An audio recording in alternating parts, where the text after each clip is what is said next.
This program is brought to you by Emory University.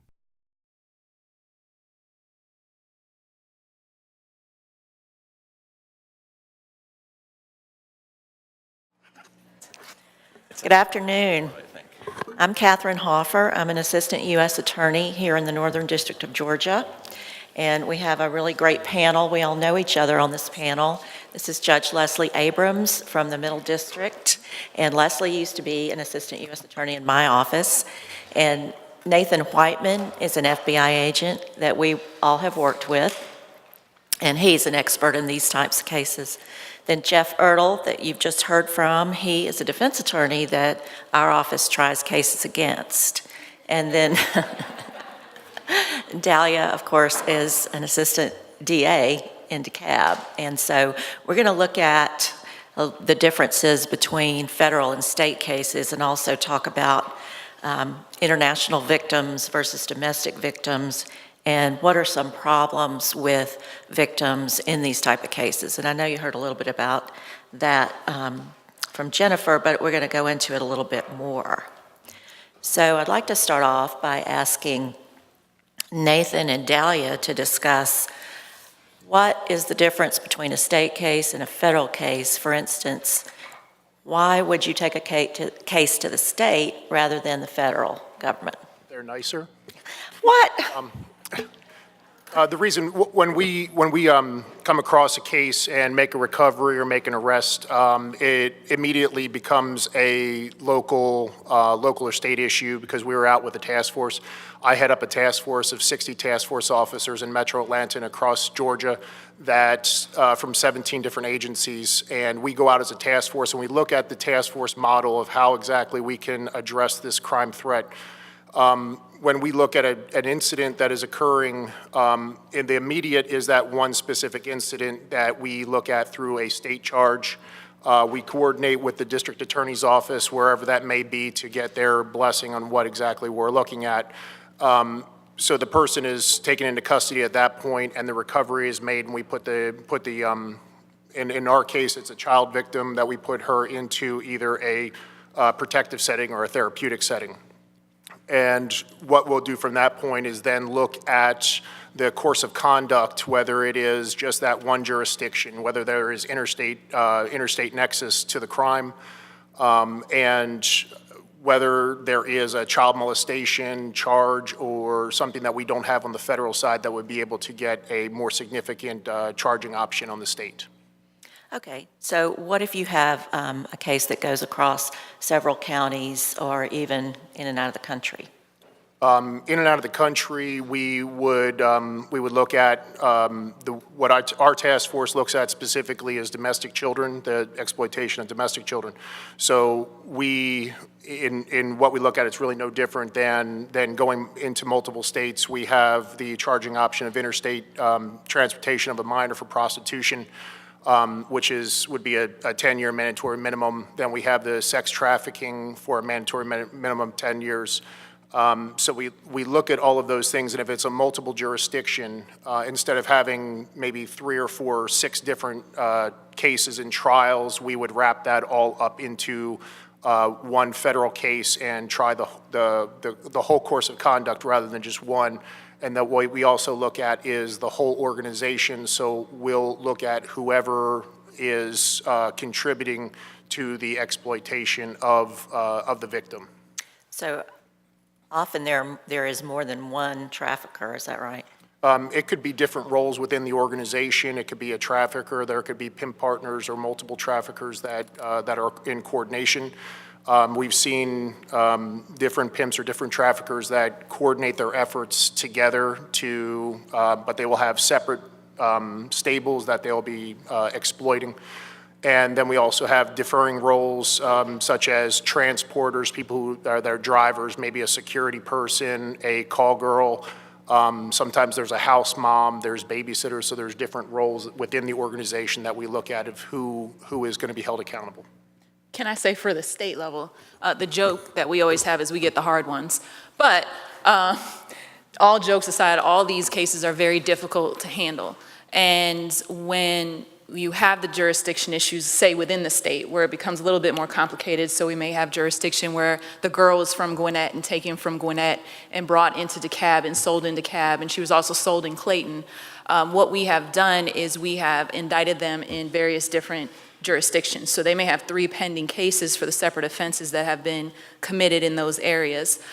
So we have had to collaborate and then educate if there is a jurisdiction that may not be as familiar with human trafficking and how to deal with it and how to prosecute it. So that is something on the state level that we have to deal with regularly. So who would coordinate a prosecution like that over several counties? Well, Kamala. Kamala's great at that because as the human trafficking attorney for the AG's office, she can go anywhere and handle those cases. But what we're lucky to have is good communication between the various offices, at least in the metro Atlanta area. And when we reach out to other jurisdictions, they are pretty receptive to it. And if they are not, I don't want to say capable because everyone's capable of handling them, but if they would like some assistance, then Kamala can come in and handle that on their behalf. Great. It's a great resource. So Nathan, can you talk a little bit about what is the interstate nexus that the federal charges require? Interstate nexus is really loosely defined, which is awesome. But it can be anything from the use of a condom, because with all of our research, there are no condoms that are manufactured in Georgia. It could be a cell phone. It could be the internet, Backpage, the interstate payment for Backpage, because Backpage is in Dallas.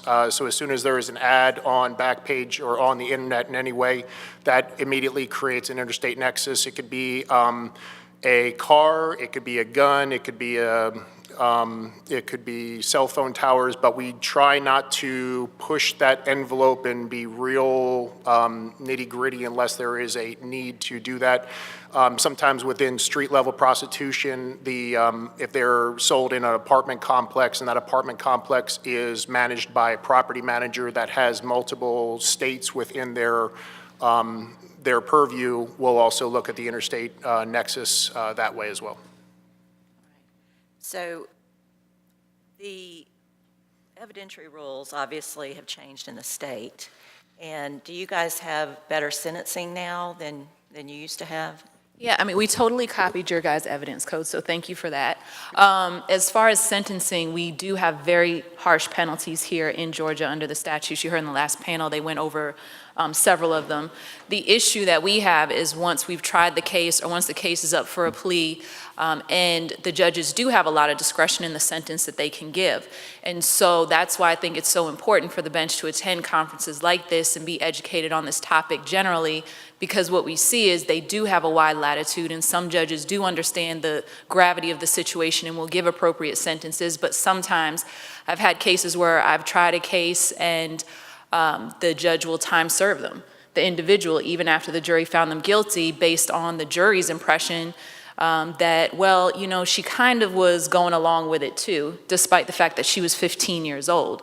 And so you have to combat a lot of public perception and sometimes judicial perception of what the actual problem is.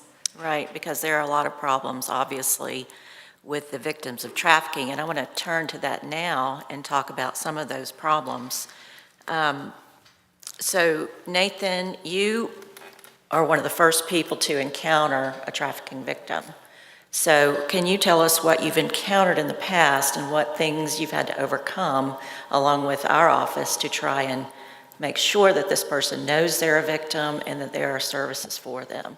The first thing that we encounter is identifying the basic needs of the child or of the victim. If the child has not eaten for days upon days, we have victim services people as well as nonprofits that have provided us with gift certificates and whatnot so they can purchase food. We'll go out and buy them a hamburger, a tomato pie, whatever kind of they're looking for, drink. We also have rescue bags that have clothing, because a lot of times they're dressed in high heels and very inappropriate clothing. So we also provide them with those clothing as well to also preserve the evidence that we're collecting. If it's a molestation type case or a rape type case, we'll also preserve that evidence. The the attitude that we come across. My first couple years, I thought that somebody's gonna say thank you to me when I came across and recovered a 12-year-old off of a street corner, and it didn't happen. I think I've had one girl that's actually said thank you to me in 10 years of doing this. What we have come across is a lot of times the trafficking situation for these victims is the most nurturing, disgustingly nurturing environment that they have ever experienced. So overcoming that trauma bond with their exploiter, with their organization, their stable, is very difficult to overcome. They feel a huge sense of guilt that they have provided information about their daddy. And to them, a daddy is not just a word, it's actually the feeling that they have, because this is maybe the only significant male figure that they've had in their lives. We've had to overcome drugs, drug addiction, mental health issues, bipolar disorder, schizophrenia, with a 12-year-old that's suffering from all those things. So what we have to look at is what comes first. I don't really care if I have to lose a case if that child has to go into a mental health facility first before I can sit down and talk with them. That child's needs are most important for us. Judge Abrams, looking at victims and in terms of from the bench, and you are also a prosecutor of these types of cases, what is important for judges to know about how to recognize that there are these types of issues with children that have sort of grown up in the trafficking atmosphere? I think one of the most important things is to educate judges, because if you weren't a prosecutor that dealt with this or a defense attorney who dealt with this before you went on the bench, then you may not really be familiar. And a lot, as Nathan said, a lot of the victims you get don't consider themselves victims. And one of the things that you deal with in the courtroom as related to that is that their stories will change over time. And so one of the best ways, I think, to deal with that is to, the lawyers have to educate the judges. And that's important in your pretrial setting to do that. And so that means bringing in, filing early your expert disclosures, because normally there's at least on the federal side, there's a forensic psychologist who has talked to these one of the first points of contact. And you need to get that in front of the judge, because that kind of tells the story, and it makes the judge understand you're going to have conflicting statements. And it's not just they tell you more over time, they go back and forth, because they, for the most part, what I've dealt with, they're children, and they're in these emotional states. So one, early education of the judge through that. You can also file memos. I think experts are extremely important, just to get that out there. Also, if there's an opportunity to invite the judges that you appear before to events like this so that they can get educated and get to understand. Because a lot of times, even though it's not gonna come before the jury, the judge is gonna know what that child or that the victim's sexual history is. And a lot of times this child is either very sexually active on their own or has been exploited from the time that they were itty bitty. This probably isn't the first time they've engaged in prostitution by the time that they're rescued. So those are things that, to the extent you can within the law, the judges need to really be aware of so that they can handle that and understand when they're making evidentiary rulings, just have a basic understanding of what's going on. And to just relate that to the state level, we do have case law on the books regarding specifically human trafficking experts during trial, and the courts have upheld that they are permissible and that the information that they offer is outside the ken of the average juror, so that for state judges just to know that the case law is on our side as far as getting an expert testimony on this topic. And have you used experts in your trials, Dawn? Plenty of times. They really are kind of like, just like we're sitting here today in the conference, we have you guys are here and dedicated to a full day of information, and what we have in front of our jurors is snippets of a case. And so what our experts allow us to do is just to bring it kind of all together and allow them to understand why she was sitting on the stand, and when she testified, she sounded like me in very flat affect when recounting being raped by 15 men a night. or why she loves him despite the fact that he beat her every other night if she didn't fill his quota, or if he asked her to go to the store and get her a guava or get him a guava and she came back with a peach instead, and why she was locked in the closet for 3 days because of that. So it's just all those different scenarios and dynamics that you have to explain to the jury of why are they staying in this scenario, because you would think a rational person would just run and go and tell the person that purchased them, please go help me and please find me help, and that just does not happen. So we have to explain why. So Jeff, what's your take on the expert witnesses and how do you handle that as defense counsel? My take on that? I'm putting you on the spot. You don't have to necessarily tell us what your take is. I think the way one of the things I try to do, and I think I'd like to think with some degree of success, I think some of the language that they use needs to be curbed, and I think we've heard it here on the stage today, things like rescued or recovered and children and victims. I think one of the ways that you can get those terms are very very prejudicial, very judgment laden, and keeping them out, I think, and sort of, I don't want to say minimizes, because that's not it, but it focuses, it will allow the jury then to focus on what the expert is really saying, and it takes away that emotional impact. So I try to, when they use language like that, I mean, there's certain things that I can't do anything about. If this young woman has been abused sexually and physically for 15 years, I can't change that, and I'm certainly not going to try and impeach her with it. So you have to try to minimize the, I think, prejudicial effect of the experts, because they are like that. We use them they use them in these cases like I use them in capital cases. They get in a whole lot of evidence that wouldn't otherwise be admissible, and then they give an opinion on the ultimate issue. And so you have to try and minimize, I think, the impact on the jury. And if I can make them as vanilla as I can, that I think is my goal. I can't, and I just hope the jury doesn't pay attention to the content. Yeah, of course, we all feel differently, but it's important to recognize the perspective from the defense. So speaking of victims who have gone through trauma, Judge Abrams, tell us about some of the victims that you've seen from your experience as a prosecutor, or some of the problems with the victims. Some of the problems that you see. Again, one of the primary problems as a prosecutor, of course, is you're going to have to explain the changing story. You're also going to have to get the victim to want to testify and to be able to testify. So there's a very personal relationship. I think the agents have the primary relationship. There's also, generally in our federal cases, I guess a case manager. If they've been placed into a home, there's someone there who is in charge of stabilizing the victim. And so with that, it's kind of a team effort, because when you're getting ready, if you're actually going to trial, you're prepping somebody, you don't know what they're going to feel that day, you don't know what dream they had the night before, you don't know who's reached out. One of the big things we have to make sure is to protect them and keep them safe. So one of the major things that the prosecutors have to do, that the judges should be doing, is doing a no contact order at the very beginning, but to protect them so that you can give them that safe space. But at times you'll have victims who want to reach out to their victimizers, and so that's one of the things you have to think about.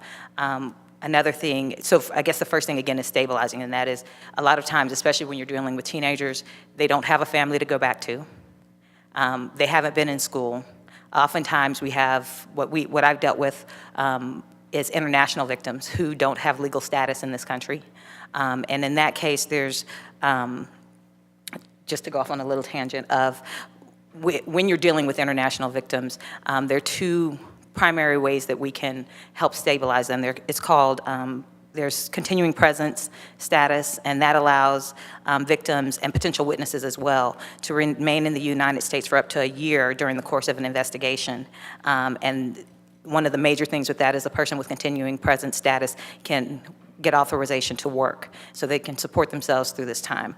The other is the T visa, which also allows victims of human trafficking to remain in the U.S. for up to 4 years.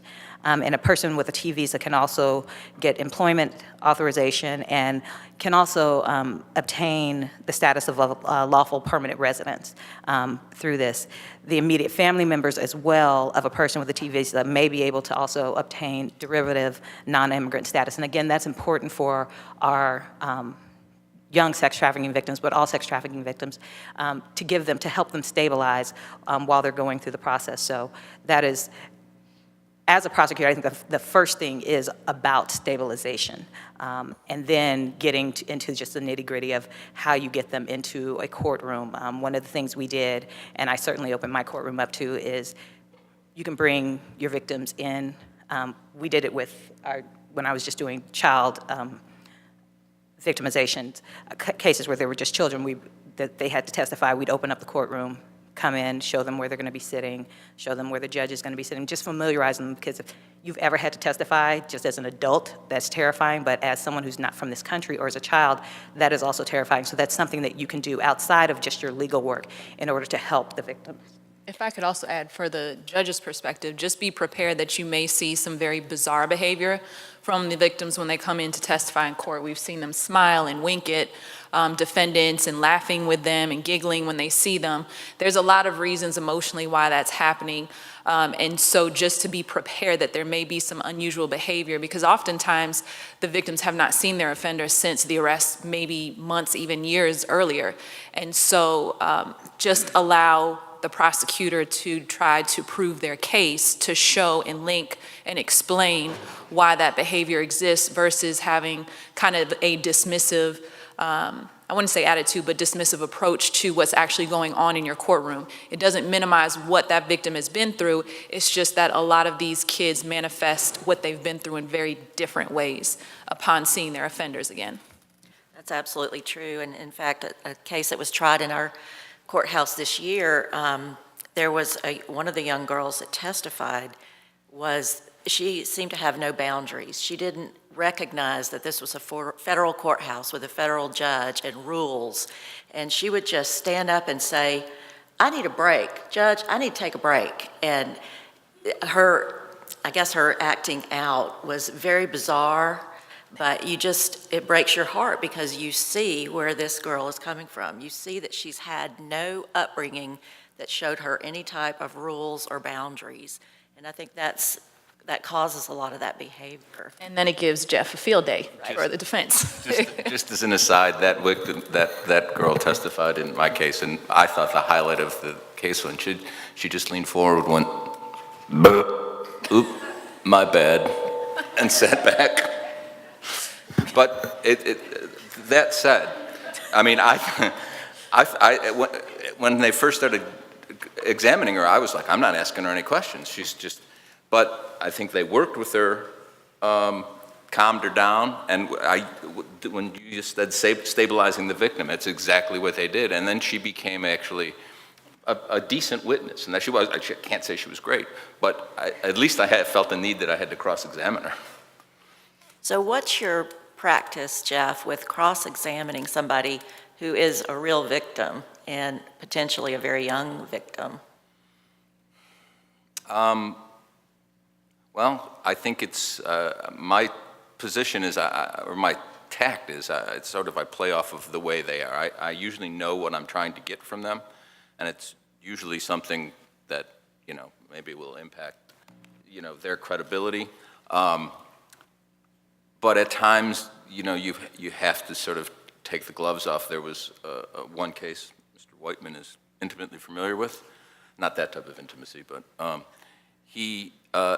there was one of the women claimed that she was raped, and there was a 9-minute video of this woman and the defendant in various acts, we shall say.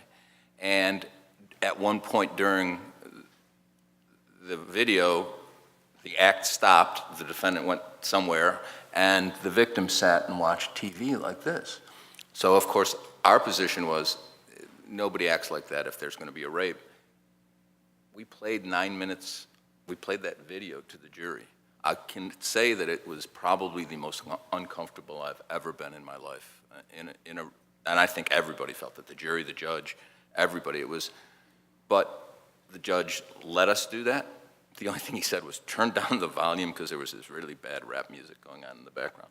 But we went through 9 minutes of that video with that woman on the stand. Everybody was uncomfortable, but I felt it was necessary. So if I have to, I'm going to take the gloves off. I try not to. I try to be respectful because I don't think it works for me to come out there and start belittling women who are in this position. I try to pick, and usually it's things I hope that maybe the agents have done, maybe things that they've promised them, and I'll try to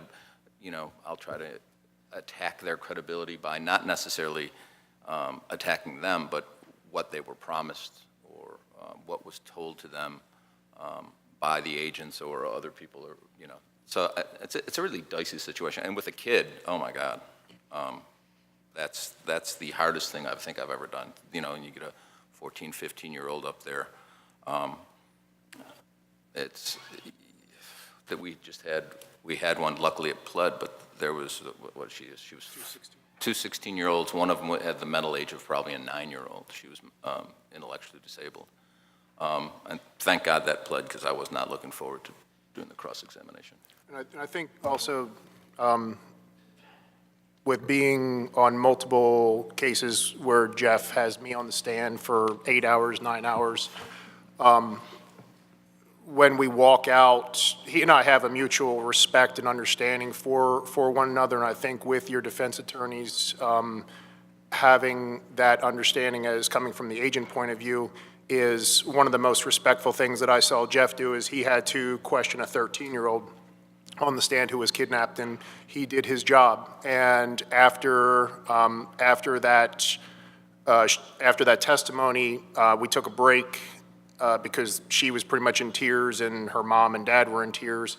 And Jeff came out and basically apologized for having to do his job, but wished her all the well, and that did mean a lot to that little girl's stabilization and continuing forward, because they're asking the tough questions that, as much as we can prepare them for those questions that he is going to ask when it actually comes up, and they have to answer for those questions, it's very traumatic for them and very difficult.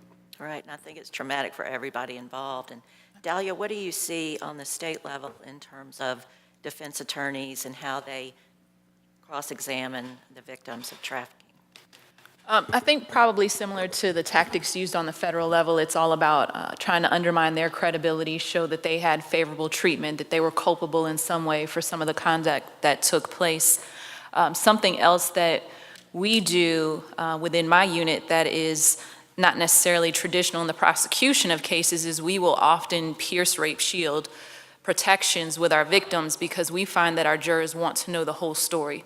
They want to understand why at 14 she's now in love with this guy who obviously physically and sexually abuses her regularly. And so a lot of times it's helpful for us to explain those dynamics and explain how that leads her into the grooming process using experts like Jennifer Swain with Youth Spark. We use Anique Whitmore, who is a psychosexual therapist, Mary Beth Brush, who's a forensic interviewer in this area, sorry, Nelson now. So we use these experts to explain these complexities that are involved by showing how her past leads into her grooming or his grooming and into the life, pretty much. So it was actually with one of the defense attorneys who's in the audience today, Mr. Sellers, that we were before the court, and it was the most bizarre thing because the judge was like, let me get this straight.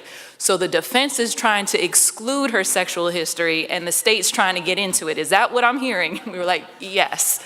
So it's very interesting how you kind of sometimes think outside of the box in trying to put up the best case possible, which puts the judges oftentimes in very unique situations that they have not been in before. So in terms of the rape shield law and the defendant's prior criminal history, how does that work? So we are all over those 404Bs, 414s, 413s, which is the old similar transactions under the Georgia Code. And there's also been case law that supports introducing similar transactions if an offender had previous pimping charges or something similar to what's going on, regardless of whether it was an adult or a child previously. So again, for the courts, just so you're aware that there is the case law supporting that, and for the prosecutors, please go after it. And so we found a lot of support in that, in being able to paint the whole picture of him or her in addition to our victim.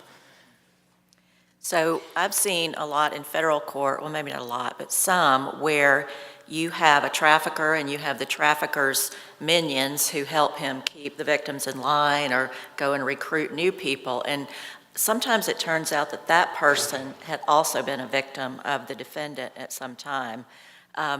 And then it sort of morphs into, well, how do you treat that person? Is that person a defendant or is that person a victim? So, Dahlia, do you have any thoughts on that? Yeah, so that's, kind of the million-dollar question. Jeff touched on that earlier. We have some of our bottom girls have some pretty egregious behavior that they have been complicit in, but they were also previously trafficking victims. Like, they didn't work their way up to that position without putting in the work, according to the exploiter. So oftentimes what we will try and do is fashion some type of alternative sentencing where it's probation, lengthy probation with some time, and conditions being that they enter and complete a treatment program, so that if they don't complete it, similar to the catch courts, then you're gonna be doing some time. Because I do believe sometimes these girls are not ready to get out of the life, and sometimes being in jail allows them to detox from that life. When you're fully withdrawn from it, when you don't have the drugs in your system anymore, when you don't have that physical, intimate contact with your exploiter anymore, and we could cut you off from them for a little while. And it sounds horrible, and it sounds miserable, and I've talked to survivors about this, but I've said, I would rather you be sitting in that jail cell than sitting in the morgue, because that is the trajectory you're going on if you're just out in these streets. And so you do have to kind of wade through your ethical obligations and figuring out what's best to serve justice, because that's ultimately our job as prosecutors, is not to convict, but to be just and obtain justice in these situations. Now, in federal court, I have not seen, and I don't know, Judge Abrams, have you seen anything about doing a closed circuit testimony with the victim? I haven't done it in a trafficking case. I have currently a child exploitation case where we're doing that and allowing the victim to testify. It's in the way that the 11th Circuit said, and the Supreme Court has said, that you can protect the victim and also uphold the Sixth Amendment right to confrontation. But I could see situations where that would be helpful. We had one of the cases that we tried, and then there was another case that I sat in on where the pimp's stable and friends came in to intimidate the witness.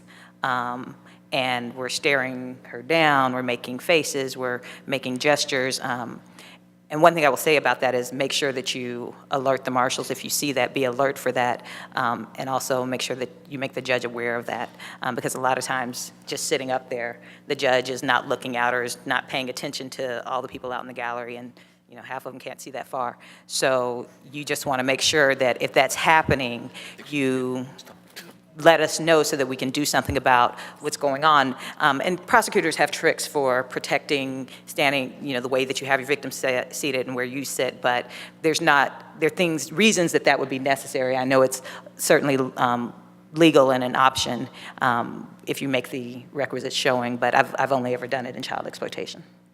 So, Dahlia, have you taken advantage of any kind of closed circuit testimony?